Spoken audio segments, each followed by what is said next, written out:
How to log out your People account. In this video, I'm going to show you how you can easily do it. First of all, open the application. So as you can see, I'm in my home page. Here on the right top, you can see your profile icon. Simply tap on the profile icon. So we are in this settings interface. Here, you'll be able to find different options. Now slowly scroll down to the bottom part. Here at the last, there's a section called Logout. Simply tap on Logout. Now make sure you want to log out your account. Here you must even add your PIN in order to log out. So simply enter the PIN. Now it will take some time.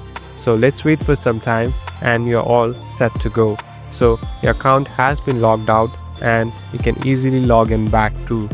Thank you for watching this video. I hope this video will help you.